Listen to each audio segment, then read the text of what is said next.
I hope everybody's seders were fulfilling and filling.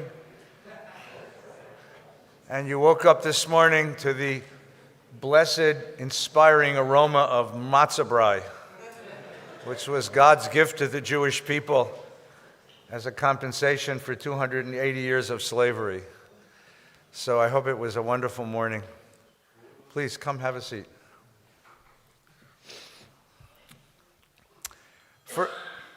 The Lord calleth. First day Pesach, 1908. A young Orthodox rabbi stood on the pulpit. His third year in the pulpit, had become renowned for his oratory, his teaching, the depth of his thought. And he delivered a brilliant Pesach sermon, all about the miracles of the Passover. And in the middle of the sermon, literally in the middle of a sentence, he stopped and just stood staring at the back of the sanctuary, shaking his head. And the community sat waiting for him to continue, and waiting for him to continue, and waiting for him to continue. And then the cantor went over and said, "Rabbi, are you okay?" And the young man shook his head and said, "Yes." But he sat down and never finished the sermon. And at the end of the holiday, he resigned from the pulpit.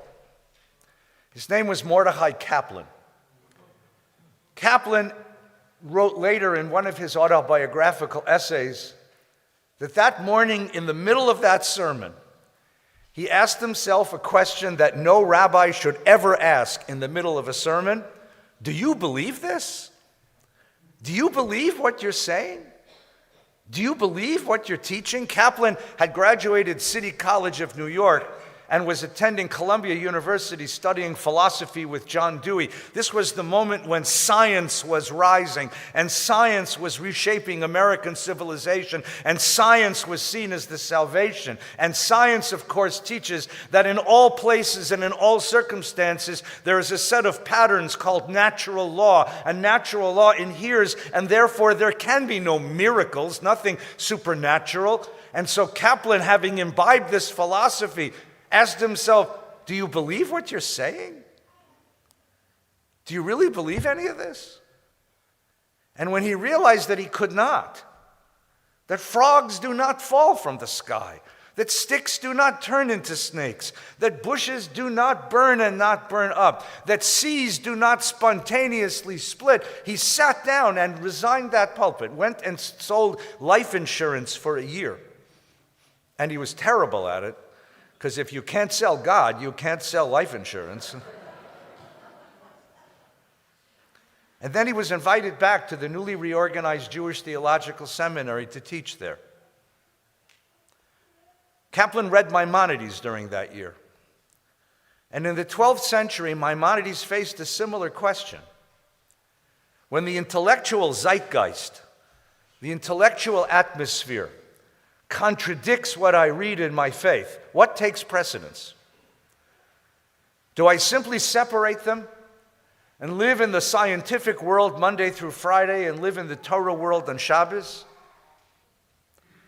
Do I deny one and the other, hide in a ghetto and decide that science doesn't exist?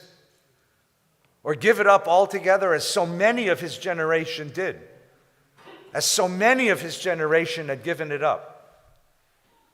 Or to do what Maimonides did, to try to find a way to reconcile, to try to find new intellectual pillars for a traditional Judaism, to rebuild a Judaism, reinterpret Judaism based on the scientific zeitgeist of that moment. And Kaplan began this project. His teacher, John Dewey at Columbia University, wrote a very famous book called Reconstruction in Philosophy, in which he said it's time to wipe away all the metaphysical puzzles of European philosophy and return philosophy to common sense wisdom. Kaplan decided to do the same thing, so he called his philosophy Reconstructionism. And he decided to try and find new intellectual pillars, a Judaism that his generation could believe in. He wrote this in his magnum opus, in 1934 called Judaism as a Civilization, and then he began the project of reconstructing a Judaism based on what we know to be true in the rest of our lives. And one of those projects was a Haggadah. He took the Haggadah and he took out of the Haggadah everything that a modern person couldn't possibly believe in, like the plagues. And he put into the Haggadah the story of a people's unquenchable need and desire for freedom, to fight against tyranny, to struggle for justice. And his Haggadah was published in 1945. And it was so controversial that on June the 12th, 1945, the New York Orthodox rabbinate gathered in the lobby of the Hotel McAllister and burned Mordechai Kaplan's Haggadah and put him into cherem, excommunicated him. This made the New York Times. It made the New York Times. And a young college graduate by the name of Harold Schulweis, who had just finished his studies at Yeshiva University and wasn't sure what to do with his life. Some of his friends were staying at Yeshiva University to become rabbis. Some were going elsewhere to become rabbis. Others were becoming lawyers and doctors and judges. And young Harold Schulweis didn't know what to do with his life. He opened the newspaper that morning and read that story and was moved by it. That just a few months after the Nazis had been defeated, the Nazis who had burned so many Jewish books, that a group of Orthodox rabbis would burn this guy's books. And late in the article, Kaplan's comments were, well, he said, during the early Renaissance, the great Catholic activist Savonarola, he was burned. At least they only burned my book. And he said, all I tried to do was to create a Judaism for my generation. That's a project we should all be engaged in. Schulweis was so moved by that story that he got on the train. He lived in the Bronx. He came down to Manhattan and booked an appointment to see Kaplan, and Kaplan talked him into coming to JTS for rabbinical school. And he was his mentor. They became student and mentor for the rest of his life.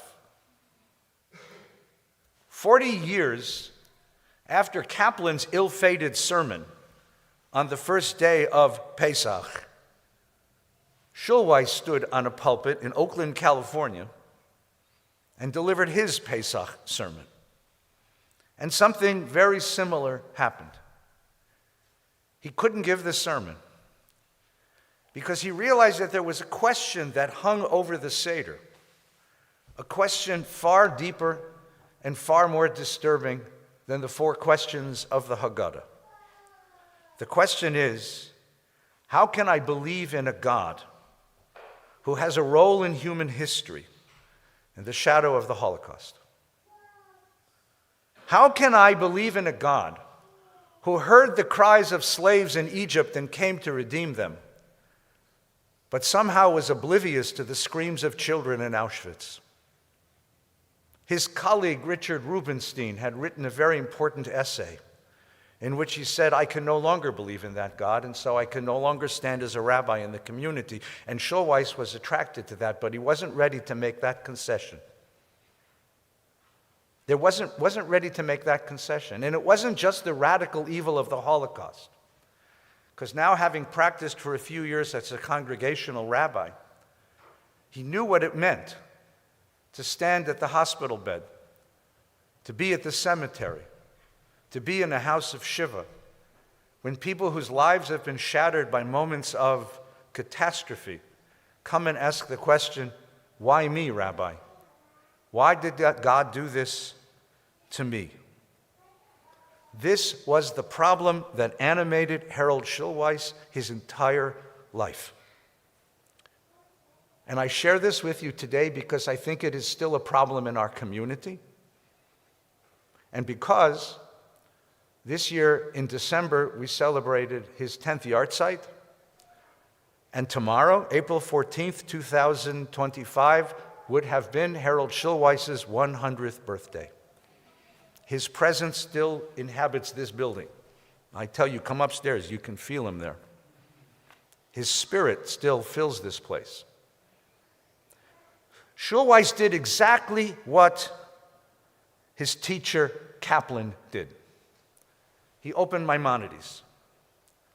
For Kaplan, the problem was that Jews in modernity live in a different cognitive universe than our ancestors did. We see the world differently because science has taught us. Supernaturalism was something Kaplan had to reject because science doesn't admit supernaturalism. Everywhere and in all circumstances, the laws of nature adhere, so miracles can't be there. And therefore, Kaplan had to reconstruct all of Judaism around what he could believe. For Schulweis, it wasn't supernaturalism. He writes in his book that Jews today find difficulty with Judaism not because of Copernicus and Darwin, but because of Auschwitz and Hiroshima, because of radical evil. And so the problem isn't supernaturalism. The problem is that when people come to rabbis and say, how do you explain your belief in a God, given this reality in the world, the answer they get is a form of supermoralism. Well, you have to understand, says the rabbi, that what is good in our eyes is not good in God's eyes. And Schulweis rejected that completely. Because if you say that good for God is different than good for me, that means we have no moral dialogue with heaven. That means when Abraham says to God, "Hashofet kol haaretz lo yaseh mishpat," shall the judge of all the earth not do justice? What can that possibly mean? No, morality has to be morality. And so how do I understand a God who inhabits this world, who has purposes in this world, and still has radical evil alive in this world? Now, Schulweis turned to many different sources, including his teacher Kaplan, but I think the answer he found was in Maimonides, just like Kaplan did. The greatest Jewish book of philosophy ever written is Maimonides' Guide for the Perplexed, written in 1204. In the Guide for the Perplexed, which is actually a letter to Maimonides' student Joseph, who had to leave his training and never completed his philosophical training. His father died, and he went back to become the chief rabbi of Tunisia. In the Guide for the Perplexed, on the very first page, Maimonides says, when I open the Bible and I read the story of creation, and there is the story that says the human being is created in the divine image, what can that mean? Does that mean that God looks like me? Does that mean that God thinks like me? What does it mean that God is created in the divine image? And Maimonides' answer is that we human beings have been endowed with reason. And that the human capacity to reason is what God has planted in us. And that when we reason, when we think, we are actually communing with God, with the active intelligence of the divine. And so if reason is the principal connection between humanity and divinity, then the ultimate object of religious life, the ultimate object of human life, is to contemplate the divine, to know so much of the universe, to think so clearly, to work through all of the great questions of philosophical speculation that one comes to contemplate the divine. And Maimonides' image for this is Moses, who he believes is the most realized human being who ever lived. And Moses' journey up Mount Sinai is Maimonides' metaphor for the journey of the philosopher who gathers knowledge, who thinks clearly, who comes to contemplate God. And Moses, who stands on Mount Sinai according to Torah and sees God face to face, that is the epitome. That is the epitome of human self-realization. The epitome of actualization, to see God, to know the universe as God knows the universe. But there's one problem with that story, says Maimonides, and he couldn't figure it out. There's one problem in that metaphor that he couldn't figure out. If the epitome of human life, the great goal of human life is to come to the top of Mount Sinai and to know God, and Moses gets there, Why does he come down the mountain and bring Torah to his people? Why does he return to the world in all of its messiness and its corruption and its evil and its pain? Why does he come back into the world? Why does the philosopher re-enter the world? And you have to wait. It's an enormous book, The Guide for Progress. Don't try to read it at home. Don't even drop it on your foot. The last page of the last chapter and the last paragraph of the entire book, Maimonides makes a confession. The last page of the book, he says to his student, what is human life for? He says, I've taught you that human life is about achieving perfection. He said, and you know, there's several different kinds of perfection. There's the perfection of your material resources in the world, and while that's instrumentally good, it's good to have money. It's better to have money than not to have money. That's really not a goal for life, he says. He says, and then there's the perfection of the body so that you're healthy and strong, and the perfection of the body politic so that you live in a safe and stable place. That's worthwhile too, but that's not perfection. And then he says, how about moral perfection? Doing mitzvot, living a moral life, that's perfection also.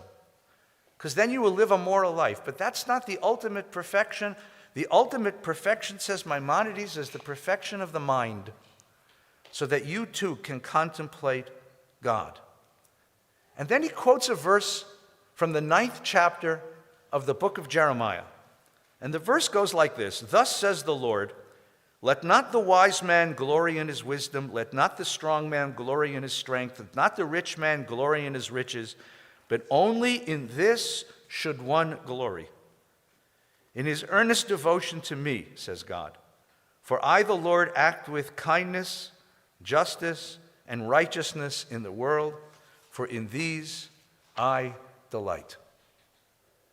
Maimonides, on the last paragraph of the last page, says, it turns out that gaining that philosophical clarity so that one can understand God and understand life through the eyes of God, through the mind of God, even that isn't the highest goal of human life. For once one does that and understands how God treats the universe with tzedek, with justice, with chesed, with righteous loving kindness, then the ultimate object is to come down into the world and touch the world in the way God would touch the world. To bring tzedek and chesed into the world. To bring justice and kindness and mercy and gentleness and goodness into the world. Not to know God, but to imitate God, to be God in the world. And that, in that line, the last paragraph of this massive book of philosophy, young Harold Schulweis found the answer to his question. If I can't believe in a God who lives in heaven, because I can't understand why a God who lives in heaven would allow such suffering in his world, and any way I can turn it and twist it to try to figure out how I can justify a God who lives there and allows this to happen here, I can't figure it out, just as Maimonides couldn't. This I can do. I can imitate the qualities of God here in the world. And in that way, I can have God in me. He writes this word, I propose a shift of focus from noun to verb, from subject to predicate, from God as person to godliness. In Hebrew, Elohut, not the qualities of divinity, but the divinity of the qualities is essential to belief. He proposes a little exercise. Imagine a college classroom. And the professor puts on two sets of propositions on the blackboard. And the first set of propositions is, God feeds the hungry. God heals the sick. God protects the vulnerable. God brings peace. And the second set of propositions, feeding the hungry is godly. Healing the sick is godly. Protecting the vulnerable is godly. Bringing peace is godly. And you ask the kids in the classroom, college kids, which do you believe? How many of you believe the first one? A few hands will go up. And you ask, why do you have trouble believing that? And they will say, because if there's a God who is all-powerful and all-knowing, then why are the hungry people? If there's a God who is all-powerful and all-knowing, why are there sick? If there's a God who's all-powerful and all-knowing, why is there evil in our world? And then you turn to the second set of propositions, and you say, how many can believe in that? And everyone's hand goes up. Because turning God from noun to verb engages us. It means I don't have to explain a God who's up there and why down here is so different than what that God up there wants. I understand that that's my responsibility. But you know this. You know this because you all say brachot. You all say a bracha. Baruch atah Adonai Eloheinu melech haolam dedam. Whatever the next thing is. Hamotzi lechem min haaretz. If the purpose of the bracha was simply to praise God, because God is worthy of praise, why do we have the predicate? Why only the subject? Baruch atah Adonai Eloheinu melech haolam. Stop. What do you need the next phrase for? Schulweis's answer is the next phrase, Hamotzi lechem min haaretz, borei pri hagafen, shechianu v'kiyamanu v'giyanu lezman hazeh. That's the point of the bracha. The point of the bracha is not to praise a God who's there.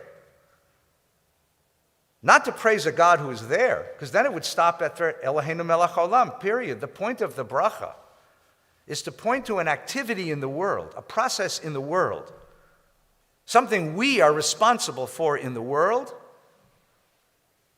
and to say that's divine. And I can participate in divinity in the world so long as I'm doing that. When I feed the hungry, I am participating in God in the world. My hands become the hands of God. When I reach out to one who is unhoused and bereft and vulnerable, I become the eyes and hands of God. When I heal the sick, I become the hands of God. When I bring peace, I become the heart of God. For Schulweis, this was a way of regaining a sense of God in the face of radical evil. Because, after all, for Maimonides, the image of God was the human capacity to reason. For Schulweis, the image of God is conscience. Conscience, that small power, that voice within, that turning of the soul, which is of us but not of us, which points us in the direction of doing what is right. And a religious tradition cultivates conscience by teaching us what are the things in the world which are godly. And that's why tradition matters, because conscience can go this way or that way, but a tradition needs to cultivate conscience, to shape it, to guide it. And that's the purpose of rites and religion. And if the image of God is conscience within, now a whole set of theological issues cease to be problematic. See, when you talk to theologians, they'll set before you either-or choices. Either God wrote the Torah, or the Torah is just another human document. Either God listens to our prayers, or prayer is just delusional. Either God intervenes in history, or history is just an absurd set of catastrophic facts. And Schulweis says the problem with those either-or choices is they ignore the middle. And the middle is the God who lives within. The God who lives within. Listen to what he writes. Where do I find God? How do I begin? Begin with yourself. Because in Judaism, the self is regarded as the unique, indispensable link to God. Jewish thinking is rooted in the deepest, most revolutionary verse in the Bible, one that resonates throughout Jewish thought, the 27th verse of the 2nd chapter of Genesis. And God created the human being in his image. In the image of God, he created him, male and female, he created them. Listen to that wisdom, writes Schulweis. Older than the Enlightenment, older than humanism, there is tselem, an image of God in you, implanted in you. The image of God is found nowhere else in the universe except in the human self, in whom God breathed nishmat chayim, the divine breath of life. In you is neshama, a soul whose origin is God. And now he can untangle all those problems of theology. Did God write the Torah or did we write the Torah? Kids ask me this all the time when I spend time with the day school kids. And they'll say, "No, Rabbi, do you believe that God wrote the Torah?" And I say, "Absolutely, with all my heart." They say, "Really? You believe God wrote the Torah?" I said, "Yes, except for one thing. God doesn't have a pencil or a pen or a word processor." So what did God use as the instrument to inscribe the Torah? The hearts and souls of sensitive, kind human beings. So what we have in Torah is a hybrid. Because after all, according to Talmud, we are God's partners in the creation of the world. Adam shutaf b'maseh breshit. Why shouldn't we also be God's partners in the creation of truth? And so as we read Torah, we have to read critically. Because we have to hear the divine voice, and we have to see the human culture that is there. And both voices are important to understand how Torah is put together. The God within is what we hear when we hear the voice of conscience reflected in the laws of Torah. You will be good to the stranger, the widow, and the orphan, because you were slaves in the land of Egypt. That's the highest ethical law in the entire book. You will love the other as yourself. And prayer? How does one pray? People used to ask Schulweis all the time, if you believe that God is a verb and not a noun, then who am I praying to? He had a very simple answer for this, and I want you to try this for the rest of the service. Whenever you come to a petitionary prayer in the prayer book, "Dear God, heal the sick. Dear God, protect Israel. Dear God, protect the vulnerable. Dear God, give voice to the voiceless." Only thing you need to do is add 2 words. Through me. Try it. Baruch motzi lechem min haaretz. Blessed is God who brings bread from the earth, who feeds the hungry. Oseh shalom bimromav. Blessed is God who brings peace. Avinu shebashamayim tzur Yisrael v'goalo. Barech et midinat Yisrael. Our Father in heaven, bless the state of Israel. Get it? Because now the focus is not on God. The focus is what you're going to do when you leave the sanctuary. And Schulweis would always insist to me, he said, the reason people have trouble with my theology is not only that they want to hold on to this mystical idea that there's a God watching out for them on high, but the real reason people have trouble with it is because it makes you responsible. And who wants to be responsible? Much more fun to let him be responsible. But Schulweis said that's the relentless truth. That's the relentless truth of Torah. And so, when you come to Pesach, how do we believe in a God of history who intervenes in human history and has purposes in human history, given the facts of radical evil that we have witnessed in our generations? Well, there's this little story which we've told many times before. When Schulweis was just beginning his rabbinate in San Francisco, in Oakland, he was invited to a Federation dinner in San Francisco at the Fairmont Hotel. And he was sitting at the dinner, and the owner of the Fairmont Hotel was a philanthropist named Benjamin Swig. And Swig came over to the young rabbi and said, "Rabbi, come here, I want you to meet somebody." And he brought him over to the corner of the ballroom, and there was a very tall, big man wearing a coverall. He said, "Please meet Fritz Grabber." "Fritz, tell the rabbi your story." Fritz Grabber is a German national. He was a contractor in Germany. He was a member of the Nazi Party. And he had contracts with the Nazis. And as the Nazis began to invade Eastern Europe, he had all of these construction projects, building armament, building forts, fortresses, and all kinds of things for the Nazis. And he witnessed the liquidation of the Lublin ghetto in Poland. And he said to himself, this is not my Germany. This is not my German people. And he discovered a loophole that as long as people were on his manifest for workers for his projects, they couldn't be touched by the Gestapo. So long before Oskar Schindler, Fritz Grabber went down to the rail yards and pulled Jews off of trains. Fritz Grabber went into ghettos and pulled Jews out of hovels. Fritz Grabber went to camps and pulled Jews away from the death lines and put them on his manifest. By the end of the war, he had 5,500 Jewish workers. He had so many Jewish workers, he didn't know what to do with them all. He put them on trains going all over Eastern Europe because as long as they had a card that said, I work for Grabber Construction, they couldn't touch them. And then the Nazis caught on, so he went over lines and he was captured by the Americans. And when he was interrogated, the Americans realized who he was. And the war came to an end, and he testified against the Nazis.